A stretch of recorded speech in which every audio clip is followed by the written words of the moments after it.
Aquí estamos de regreso. Gracias por conectarse con Sigue la W en digital en esta primera emisión que tenemos postelectoral.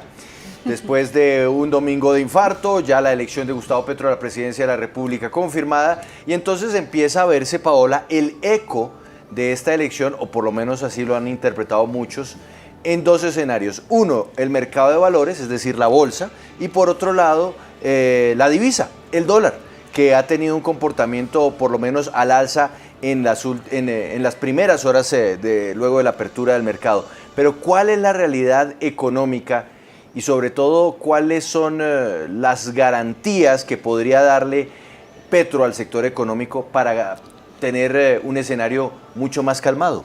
Esa es la pregunta que muchos se hacen hoy, ¿no? Sí, señor Juan Pablo, pues un domingo, usted lo decía, después de un domingo de infarto, pero también de un lunes muy especulativo, porque pues a pesar de que fue festivo en Colombia y también fue festivo en Estados Unidos, se habló mucho en redes sociales y en los medios de comunicación sobre lo que estaba pasando con el precio de algunas acciones y también con el precio del dólar aquí en Colombia. Y son dos temas justamente los que queremos tratar a continuación con grandes invitados que hemos logrado conseguir para saber cuál es el panorama de la economía colombiana frente a este nuevo gobierno, frente a la elección de Gustavo Petro como nuevo presidente de Colombia. El primer tema es el que le mencionaba, el del dólar y las acciones petroleras especialmente, pues que pues todas las acciones estaban cayendo esta mañana, pero se hace un cuidado especial o una mirada especial a las acciones de las empresas petroleras, pues porque usted sabe que Gustavo Petro ha dicho que va a desescalar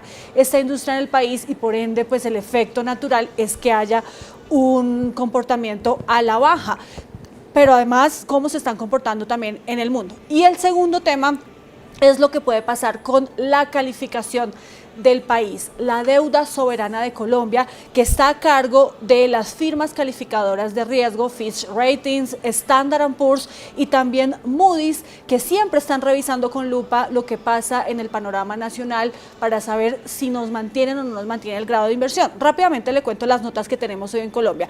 Con Fitch Ratings tenemos W positivo, sin grado de inversión y una perspectiva estable. Standard & Poor's nos tiene hoy una calificación de W positivo también, sin grado de inversión, y Moody's nos tiene Baa2, sí nos tiene el grado de inversión todavía. Moody's es la única que todavía nos tiene el grado de inversión, pero también nos tiene una perspectiva estable. ¿Y qué significa tener grado de inversión o perder el grado de inversión por parte de las calificadoras? Pues básicamente es que lo que Colombia saque a manera de préstamo a nivel internacional, la deuda del país es mucho más cara. Los intereses suben porque las calificadoras dicen, bueno, no está haciendo tan buena paga este país y por ende le vamos a cobrar más. Entonces, si nos vamos a endeudar, como seguramente va a pasar porque Colombia necesita tapar el déficit fiscal, pues esa deuda es más cara en caso de que no haya grado de inversión o que no lo suban las dos calificadoras que hoy lo tienen así.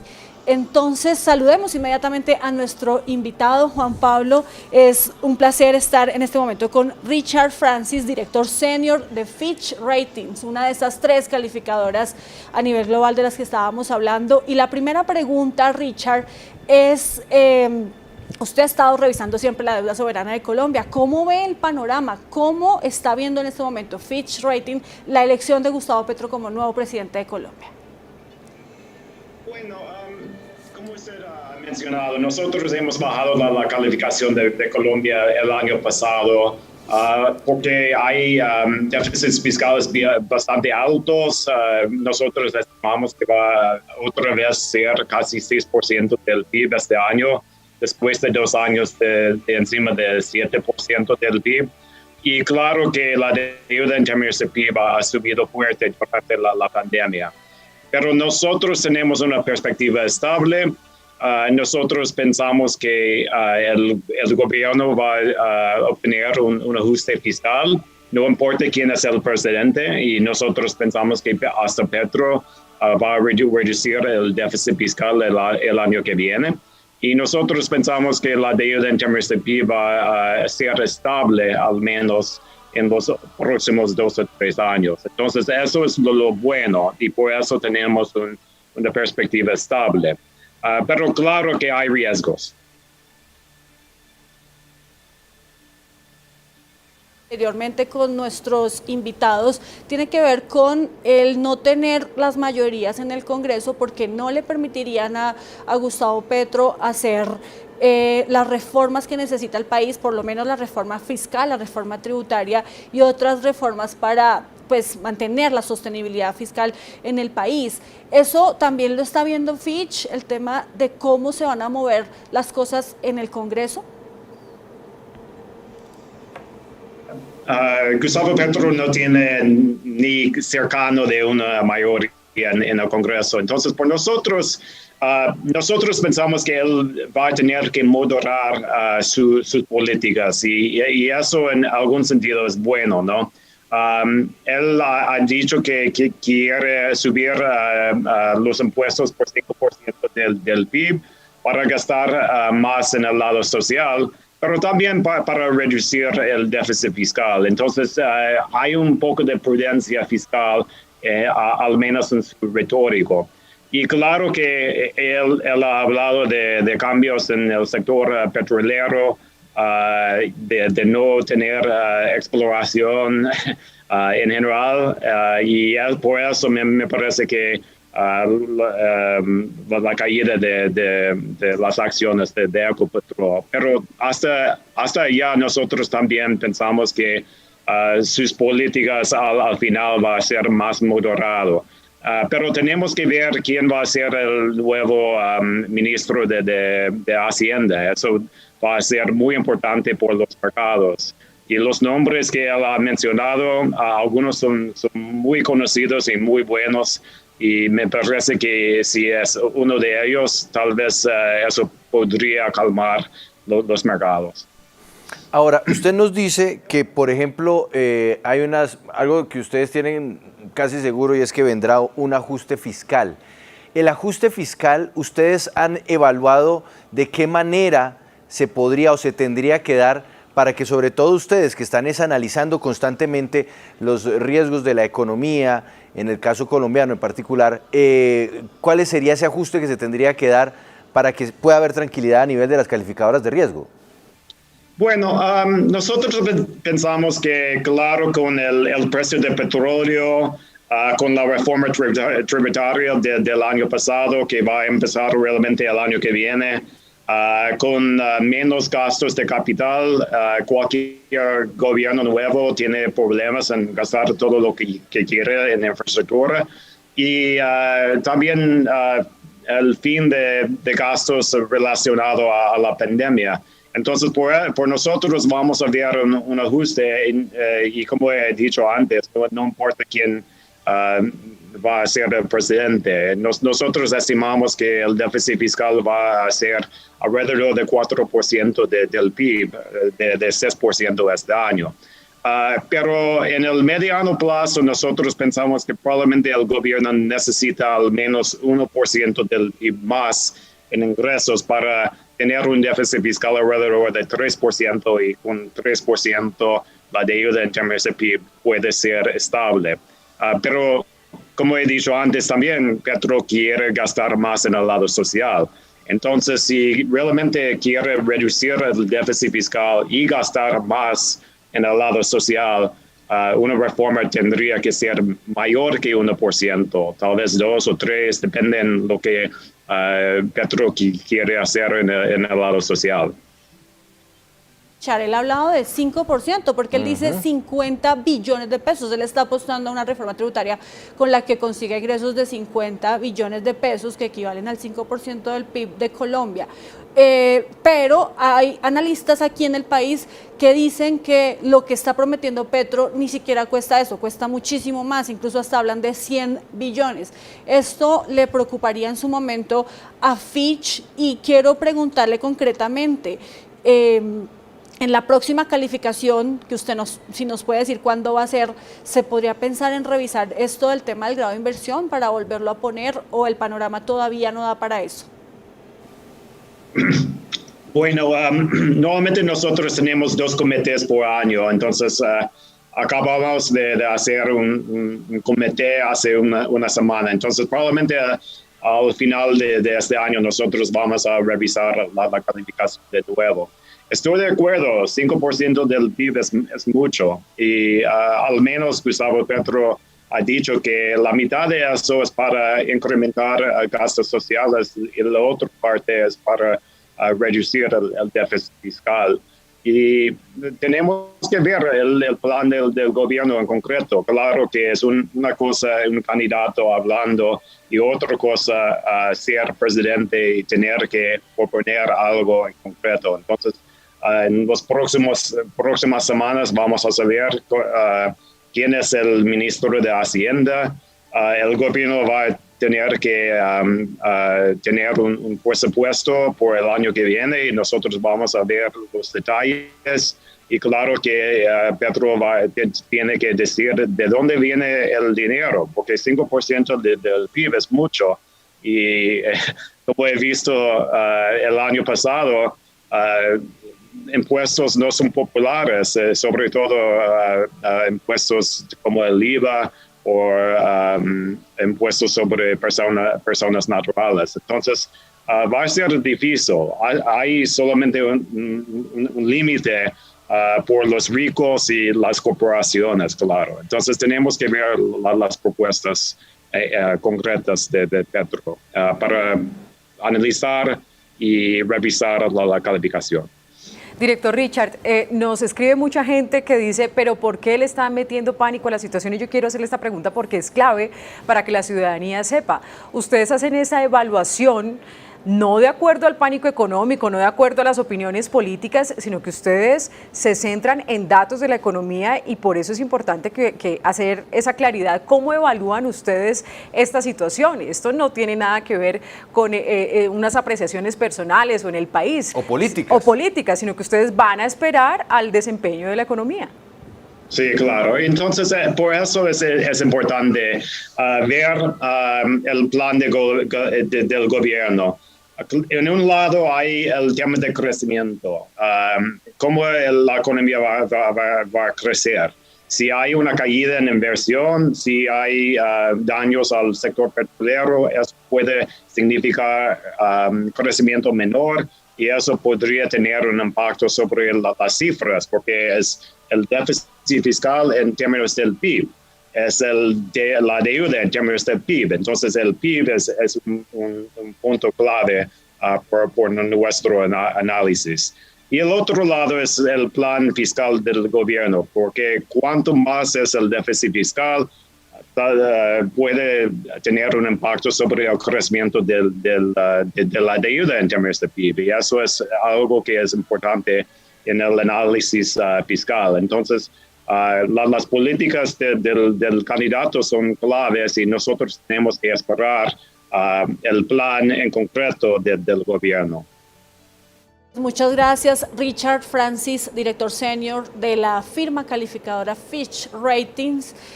Muy importante, Juan Pablo, lo que él nos dice, hay que esperar hasta final de este año se va a volver a tomar una decisión por parte de por lo menos Fitch en materia de una nueva calificación. Ahí miraremos si la cambian, si la suben, si la bajan, si mantienen esta decisión de no darle a Colombia el grado de inversión o si lo Hoy suben. no lo tenemos. Hoy no lo tenemos, Hoy no tenemos grado de inversión. De Fitch y de Standard & Poor's.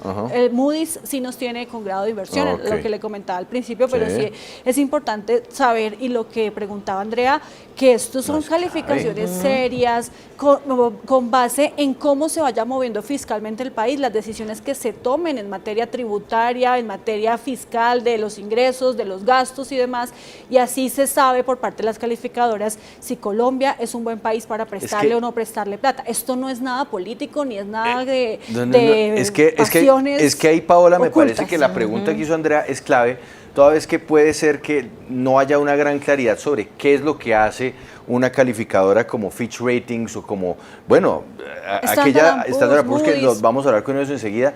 Ellos son como un observatorio, digámoslo así. Ellos están mirando en el mundo entero qué es lo que está pasando con la economía de un país, con la economía de otro país, en fin, y realizan evaluaciones y análisis con base en el nivel de gasto, de deuda, el cumplimiento de la misma deuda, en fin, todos los elementos que hacen parte de la configuración de una política económica y macroeconómica, y sobre eso emiten una calificación, y esa calificación pues lo que busca es ser lo más objetiva posible, objetiva, no política, objetiva, para poder utilizar luego la banca internacional y los inversionistas esos elementos para tomar decisiones, si es o no seguro poner plata en un país, en este caso Colombia, Sí, ¿correcto? haga de cuenta como cuando a usted le hacen un estudio en el banco para saber si le aprueban o no le aprueban un crédito Eso. o si le cobran más o menos tasas de interés según el perfil que usted tenga. Lo que hace definitivamente las calificadoras de riesgo es mirar cuál es el perfil de la deuda de Colombia y en caso de que nos quiten el grado de inversión, como ya nos lo quitaron dos de estas calificadoras, pues la deuda Claro. del país, les decía, se hace Claro. más cara. Y Sí. lo que se ha calificado de momento, tanto por parte de Fitch como de Standard & Poor's y de Moody's, es la situación presente. Ellos no tienen una bola de cristal para decir esto va a pasar con el gobierno de Gustavo Petro, y como nos lo dijo nuestro anterior invitado, y vamos a ir ya con el siguiente, Sí. Paola, ahora lo que hay es que esperar quién queda de ministro de Hacienda, que es una decisión clave por parte del gobierno Petro, y por otro lado, Andrea, cuál va a ser ya la propuesta en firme de reforma tributaria, que ya dijo Gustavo Petro que la va a ver, y también el plan fiscal que se determine por parte del nuevo porque gobierno. las Claro. calificadoras van calificando, valga la redundancia, frente a lo que van viendo, a las nuevas condiciones económicas, y ahí ya dicen, bueno, vamos a otorgar nuevamente el grado de inversión o Claro. definitivamente nos mantenemos en que Colombia no lo tenga y simplemente... Y lo más sencillo Sí. que uno puede decir, que tener grado de inversión significa que los inversionistas a nivel internacional dicen Colombia es un país que tiene con qué pagar y por ende le prestamos a bajo costo. Sí, Eso es básicamente lo que hacen las y calificadoras. me parece importante lo que decía nuestro invitado. Él incluso es bastante prudente porque dice, vean, nosotros sabemos que incluso una cosa es lo que digan como candidatos y otra cosa es cuando ya están como presidentes, y ellos tienen que saber que todo tiene que ser un proceso paulatino. Así que eso no se trata de pánico económico, sino solamente saber cómo estamos ahora, cuáles son las perspectivas. Y él dice, habrá que esperar, nosotros evaluamos sobre lo que vaya haciendo el nuevo presidente Gustavo Petro. Y ahora queremos conocer justamente la opinión de otra firma calificadora, en este caso, en esta oportunidad se trata de Standard & Poor's, y está con nosotros Manuel Orozco Escudero. Él es director y analista principal de esta firma, de Standard & Poor's, otra de las tres más importantes en el mundo cuando de calificación de la deuda se trata. Manuel, gracias por estar con nosotros. Y bueno, desde Standard & Poor's, ¿cómo están viendo este nuevo panorama? ¿Qué se espera? Y ustedes también nos tienen a nosotros sin grado de inversión. ¿Cuándo se podría revisar eso? Hola, buenas tardes a ustedes, buenas tardes a toda la audiencia, un gusto estar aquí. Bueno, primero los estaba oyendo platicar, ¿no? Y sí, es correcto, damos una opinión sobre la capacidad de pago, pero también hay que decirlo, es en el largo plazo, ¿no? Y también parte de lo que hacemos aquí no somos procíclicos, ¿no? Entonces, por ejemplo, algo que nos lleva a la baja de calificación el año pasado es en gran parte esa realidad, ¿no? De que Colombia va a tener hacia adelante un trabajo difícil, no imposible, pero un trabajo difícil en cuanto a la parte fiscal, ¿no? Porque si bien el gobierno Duque ha logrado estabilizar los niveles de deuda y bueno, estábamos viendo la semana pasada las proyecciones del marco fiscal de mediano plazo, ahí nosotros somos un poco más conservadores sobre el tamaño de los déficits hacia adelante, ¿no? Y especial cuando le sumas promesas de campaña, descontento social, debilidades en el perfil socioeconómico de Colombia y los países latinoamericanos, ¿no? Que eso se materializa en presiones de gasto en el futuro, que dicho sea de paso ya se venían materializando incluso antes de la pandemia. Y del otro lado, esas presiones de gasto no están tan bien calzadas por la capacidad de levantar ingresos de forma estructural, ¿no? El tiempo de la última propuesta estructural fuerte que se hizo, ¿no? Creo que fue la reforma que se pasó en 2021, muy bienvenida, da certidumbres fuertes sobre la capacidad gradual que tiene Colombia para hacer frente a esto, ¿no? Pero también cuestionamos un poco la capacidad para llevar a cabo esas medidas más estructurales, algo más parecido, por ejemplo, a la propuesta del ministro Carrasquilla, ¿no? que tenía aspectos bien interesantes en cuanto a ampliar la base del impuesto a los ingresos de los ingresos individuales. ¿Cómo haces, por ejemplo, la tributación indirecta más justa, pero también con mayor alcance? Entonces, bueno, eso es al final del día lo que nos lleva a bajar la calificación, ¿no? Porque hay presiones de gasto que se van materializando y que todavía no terminamos de ver cómo se calzan por el otro lado de la política, ¿no? Además de eso, bueno, tienes un contexto inflacionario fuerte que te sigue elevando presiones de gasto y que además tienes un contexto de mayores tasas de interés que va a ser tu perfil de deuda más costoso, ¿no? Manuel. Hacia adelante. Sí, Manuel, bueno, usted nos está explicando un poco por qué se toma la decisión previa, donde ya pues sabemos que nos quitan el grado de inversión, todo lo que pasó frente a la reforma del año pasado y demás. Y ahora quiero preguntarle por lo que ustedes ven a futuro frente a esas presiones de gasto también, porque es que como lo hemos hablado con otras calificadoras, pues el gobierno Petro promete mucha inversión en lo social, por ejemplo.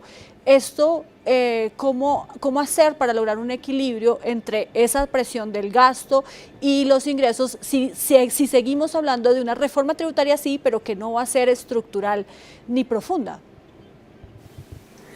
Bueno, creo que primero habrá que dar la oportunidad a que manden esas señales, ¿no? ¿Cuál al final del día va a ser la propuesta de reforma fiscal? ¿Quién va a ser encargado de dirigir ese esfuerzo, ¿no? Al final del día, como lo dicen nosotros, bueno, no simplemente, pero estamos viendo, ¿no? Esas presiones de gasto, estas promesas, ¿no? También importantísimo la realidad política, ¿no? El presidente electo no tiene mayorías en el Congreso. Va a ser interesante ver quién de los partidos más tradicionales se declara como coalición de gobierno, independiente y oposición, y eso también va a señalar la capacidad de gobernabilidad del próximo gobierno, ¿no? Especialmente en cuanto a lo fiscal, ¿no? La calificación la calificación de W+, ya está incorporando presiones de gasto que se materializan más rápido de la capacidad que pueda tener el gobierno colombiano para incrementar estructuralmente sus ingresos. Orozco Escudero, usted ha tenido la oportunidad de ver dentro del plan de gobierno de Gustavo Petro, que además siempre hay que insistir en ello. Plan de gobierno de todas formas no significa que todo eso se va a hacer, eso puede cambiar en el camino. Pero usted ha visto algo referente al Banco de la República, porque mucho se ha dicho y mucho se ha señalado, y sobre todo los opositores de Petro, del presidente Petro, diciendo que él iba a acabar con la independencia del Banco de la República, que para muchos es un puntal clave en el sostenimiento de la economía colombiana. ¿Eso ustedes lo han evaluado? ¿Efectivamente Petro en su plan de gobierno, antes de ser electo presidente, hablaba de acabar con la independencia del banco? ¿O eso es un fantasma que no existe? Bueno, no, leí el plan de gobierno, obviamente.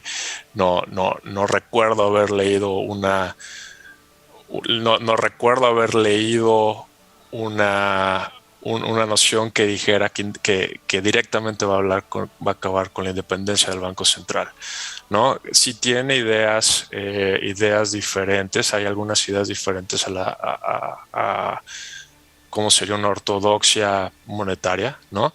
Pero más allá de eso, necesitas el apoyo del Congreso para poder hacer cambios estructurales como estos, ¿no?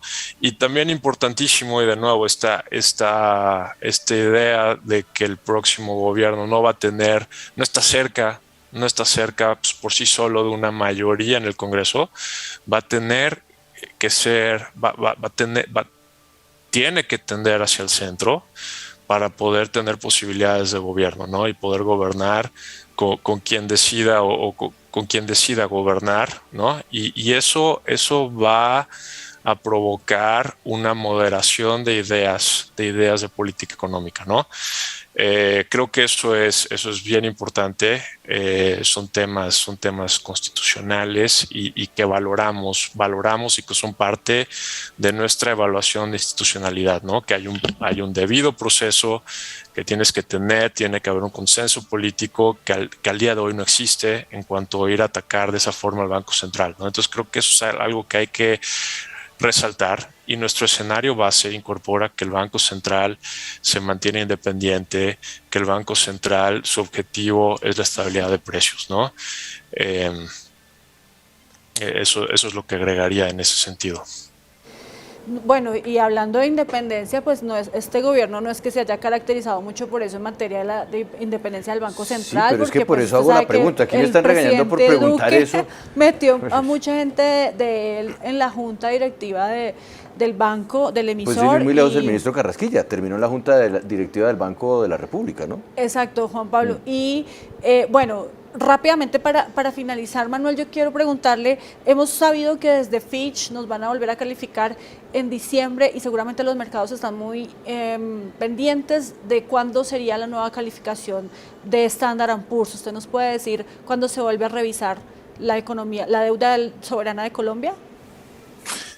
Nada más antes, también en el tema de consejeros, ¿no? Hay un nombramiento periódico también que valoramos, ¿no? No todos los consejeros se nombran en el mismo proceso presidencial, hay una rotación, ¿no? Que también es un instrumento importantísimo para la gobernabilidad del Banco Central, ¿no? Entonces es difícil de ver, nada más acabando con ese punto, como un nuevo gobierno con poca presencia o con una presencia limitada en el Congreso puede realmente impactar tan fuertemente al Banco Central. Y de nuevo, creo que una es la retórica electoral, como ustedes lo mencionaban, y otra es la capacidad de implementación de política económica.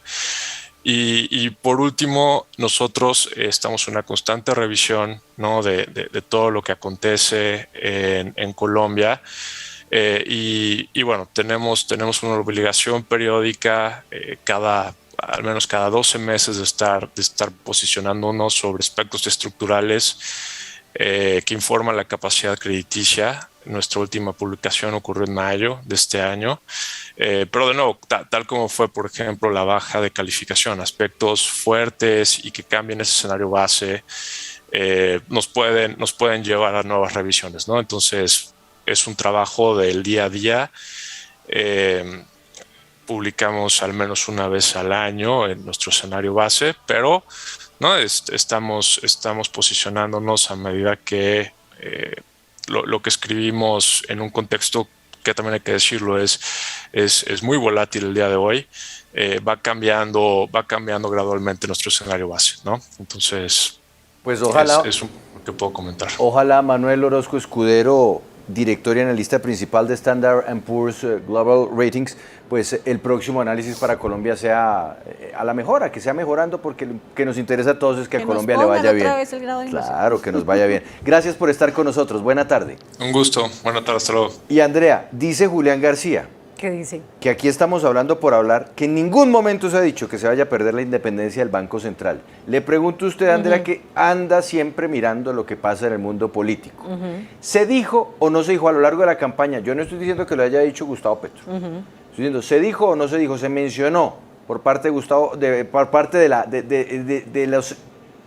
las personas que estuvieron en la contienda electoral, que se iba en algún momento a afectar la independencia del Banco de la República si ganaba Gustavo Petro? Sí. Lo pudieron haber dicho los opositores de Petro, pero ¿lo decían o no? Lo decían porque además era una de las críticas, y es una de las críticas, ¿no? Que el acaparamiento de poder y que no tuviera total independencia, no solamente en el tema económico lo dijeron, también lo decían en el tema de justicia, incluso ahí entra hasta la constituyente, pero claro que sí se lo han dicho, es una de esas críticas basado en mentiras o no, porque no lo ha dicho Gustavo Petro, pero sí se lo endilgaban y era uno de los terrores y de los cocos pesos que le ponían a la campaña de Y Gustavo Petro. por eso le preguntábamos a una persona versada en economía si eso aparece o no aparece.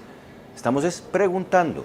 Para eso estamos acá, para preguntar. Y precisamente vamos a seguir preguntando y analizando el escenario económico del momento, porque no podemos tampoco nosotros aquí inventarnos o salir a decir que X o Y va a ser la determinación de Gustavo Petro como nuevo ministro de Hacienda, toda vez como nuevo presidente y su nuevo ministro de Hacienda, porque tampoco se conoce el nombre. Aquí estamos hablando sobre los hechos como tal.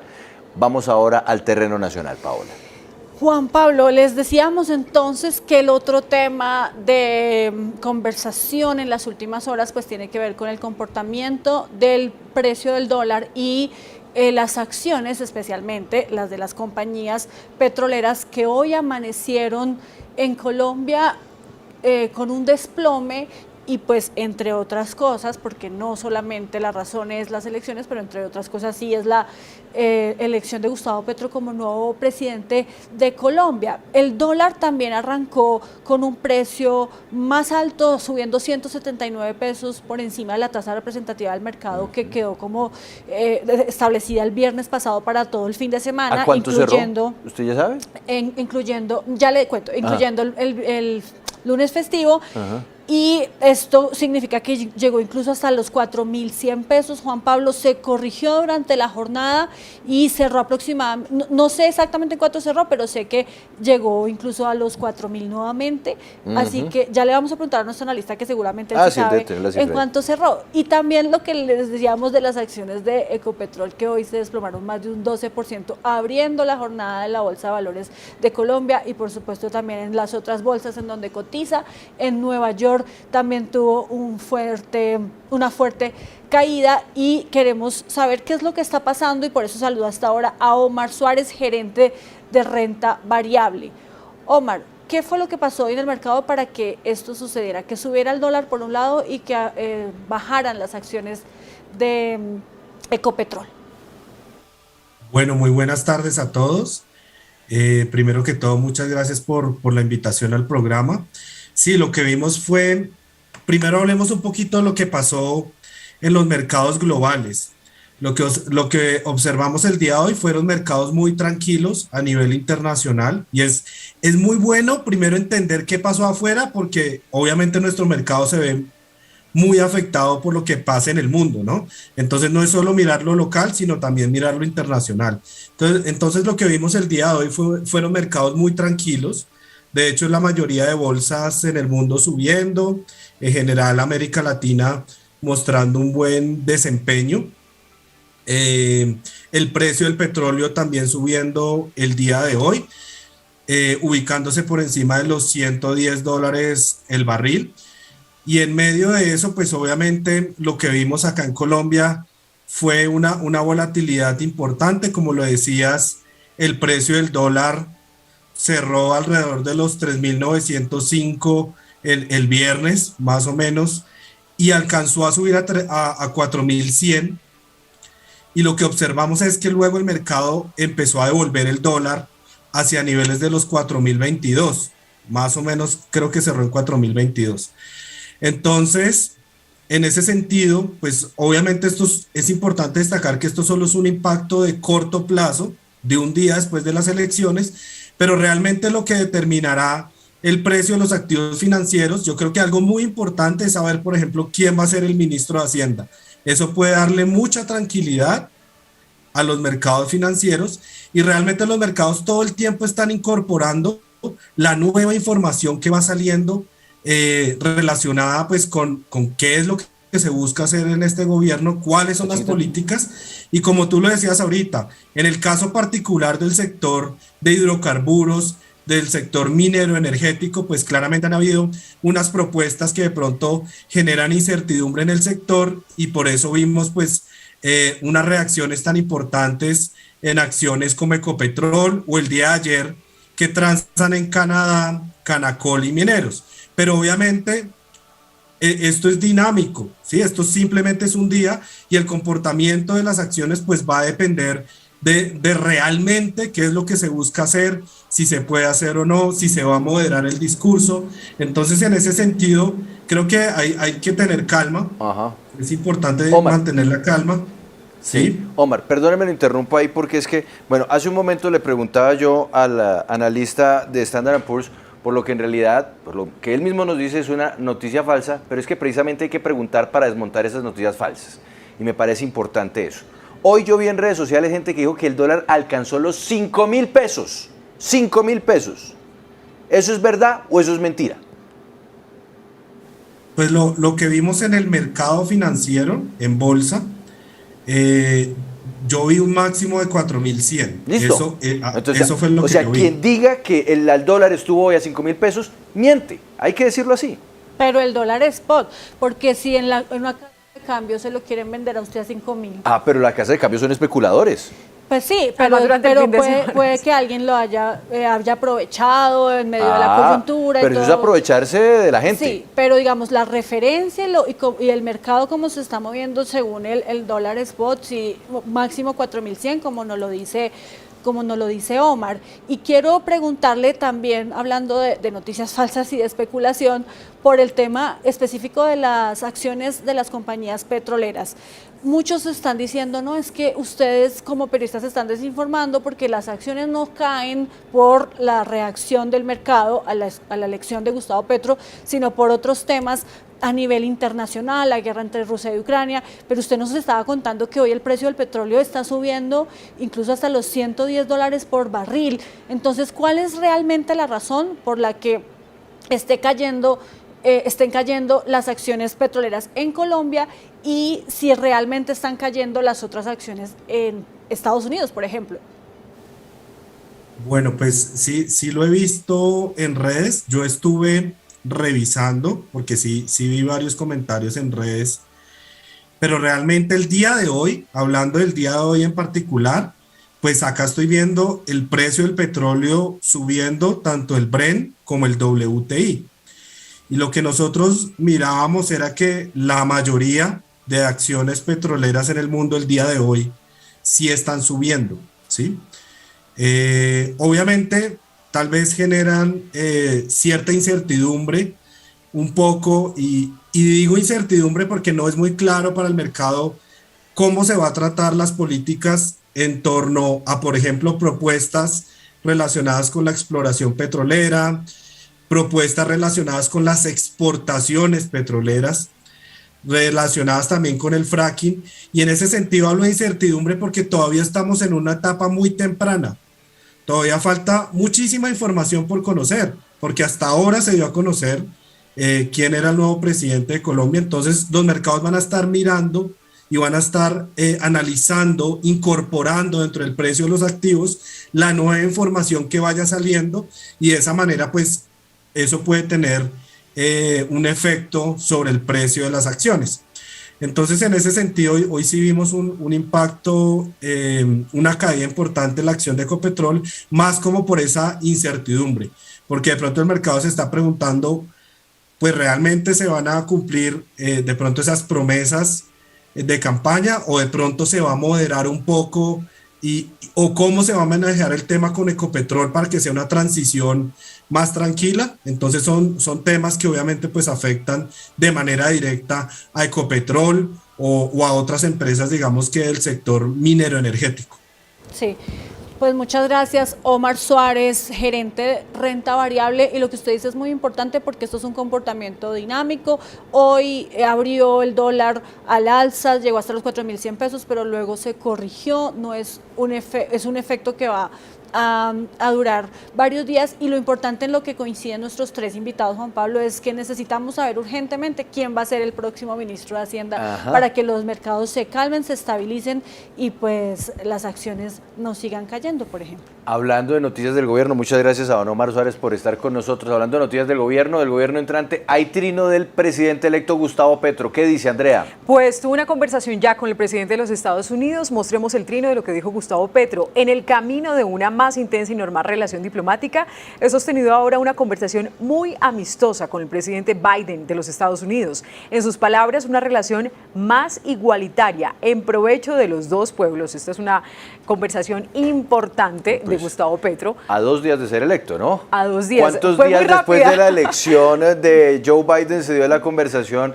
con el presidente Duque? No, eso no fue ahí mismo, como dijeron, fueron incluso meses incluso Andrea. con, desmintiendo a veces unas conversaciones que tenían con altos funcionarios del gobierno Iván Duque. Juan Pablo, y rápidamente le tengo precisión sobre la pregunta que usted hacía, de esa crítica que le hacían a Gustavo Petro porque decía que podía perder el Banco de la República de Independencia. Pues esto lo hizo el presidente de ANIF, Mauricio Santamaría, cuando Gustavo Petro decía que él le parecía que era importante reformar el banco y que incluso la sociedad tuviera una silla en la Junta. Y él dijo lo siguiente: esas tales organizaciones productivas y a otros actores obviamente buscarán proteger sus propios intereses, acabando de tajo con la imparcialidad que debe tener la Junta. Seguro desastre, dijo entonces la crítica del presidente. Vámonos con